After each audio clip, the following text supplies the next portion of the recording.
एक बार की बात है, विजयगढ़ नामक राज्य में एक धनवान सेठ रहता था।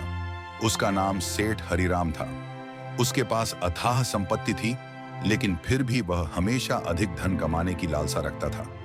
वह अपने नौकरों से कठोर व्यवहार करता और गरीबों की मदद कभी नहीं करता। उसी नगर में एक साधु महाराज भी रहते थे, जो बहुत ज्ञानी और तपस्वी थे। एक दिन सेठ हरिराम उनके पास गया और बोला, महाराज, मेरे पास बहुत धन है, लेकिन फिर भी मुझे संतोष नहीं मिलता। कृपया मुझे ऐसा उपाय बताइए जिससे मैं और धनी बन जाऊं। साधु मुस्कुराए और बोले, अगर तुम्हें सच्चा धन चाहिए तो जंगल में एक अनोखा पेड़ है। उसकी जड़ में एक बीज है, जो जिसे मिल जाता है वह अपार संपत्ति का मालिक बन जाता है। सेठ हरिराम यह सुनकर बहुत उत्साहित हुआ और अगले ही दिन जंगल की ओर निकल पड़ा। सेठ हरिराम जंगल में भटकते हुए उस अनोखे पेड़ के पास पहुंचा।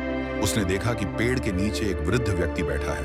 उसने पूछा, बाबा, क्या आप जानते हैं कि इस पेड़ की जड़ में कौन सा बीज है? बूढ़े बाबा हंसते हुए बोले, हाँ, यह वही बीज है जो इंसान को अपार धन देता है, लेकिन इसे प्राप्त करने के लिए एक परीक्षा देनी होगी। सेठ हरिराम बोला, मैं कोई भी परीक्षा देने को तैयार हूं। बाबा बोले, तो तुम्हें इस गांव के सबसे गरीब व्यक्ति की सच्चे दिल से मदद करनी होगी। जब तुम ऐसा करोगे तभी यह बीज तुम्हारे हाथ लगेगा। सेठ हरिराम सोच में पड़ गया। वह अपने जीवन में कभी किसी की मदद नहीं करता था, लेकिन धन पाने के लालच में उसने गांव में जाकर सबसे गरीब व्यक्ति को खोजा। उसे एक विधवा औरत मिली जिसके बच्चे भूख से तड़प रहे थे। पहली बार सेठ हरिराम का दिल पसीजा। उसने अपने घर से अनाज और पैसे लाकर उस विधवा को दे दिए। बच्चों ने खाना खाया और वह महिला खुशी से रो पड़ी। उसी रात सेठ हरिराम को अद्भुत शांति महसूस हुई। अगले दिन वह फिर जंगल में गया और बाबा को अपनी दयालुता की कहानी सुनाई। बाबा मुस्कुराए और बोले, सेठ जी, यही वह बीज है।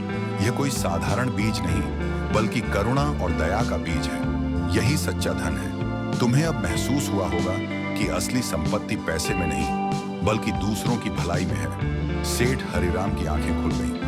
उसने लालच को त्याग दिया और अपने धन का उपयोग गरीबों की भलाई के लिए करने लगा। शिक्षा, सच्चा धन केवल पैसा नहीं, बल्कि दया, करुणा और दूसरों की मदद करने में है। तो दोस्तों, उम्मीद करता हूं कि यह कहानी आपको जरूर पसंद आई होगी। पसंद आई हो तो अपने दोस्तों के साथ शेयर जरूर करें और चैनल पर नए हैं तो चैनल को सब्सक्राइब जरूर करें। धन्यवाद।